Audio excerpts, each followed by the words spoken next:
Hi everyone, I'm Tommy from Beggy-PaPa's garden. Today, I'm starting a new worm compost project. Here are the materials I'll be using. The goal of this project is to see how much worms can improve this clay soil. This soil came from digging in my backyard, and it's not suitable for growing vegetables. But wouldn't it be amazing if we could turn this into rich, fertile soil? Since this project will probably take some time, I plan to make it a series. So, if you haven't subscribed to the channel yet, please do. Let's get started. First, I spreaded the clay soil on the bottom of the container. I'm leaving the clumps as they are.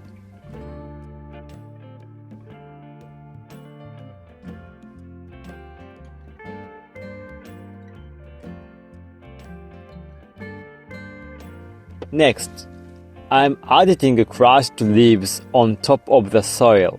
Leaves contain a lot of microorganisms, which will also help with this project.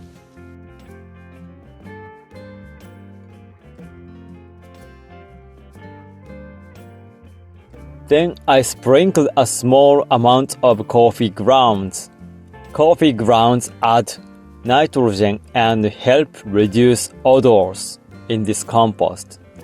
But too much can make the compost too acidic, so use them sparingly. I'm also adding finely crushed eggshells.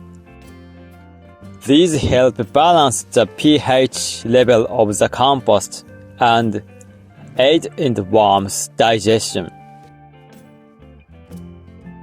For carbon material, I'll mix in some shredded piece of this egg carton.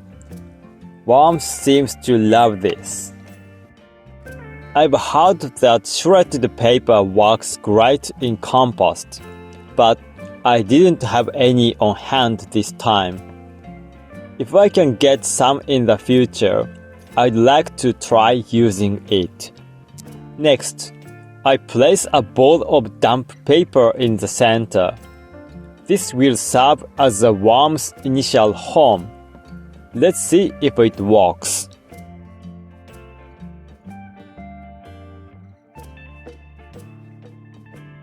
Finally, here are the stars of the show, the worms. I have about 100 worms here, collected from another worm compost. I'm not sure of the exact species, but they are probably red wigglers. If anyone knows, let me know in the comments. Worms dislike dryness, so I expect they will stay in this moist area. As for why I'm not wetting the clay soil, it's because in the past, adding water to clay soil turned it into a muddy mess. This time, I'll monitor and gradually adjust the moisture as needed. I won't feed the worms right away to give them time to adjust to their new environment. I'll keep an eye out for escapes and make adjustments if necessary. That's the setup for this project.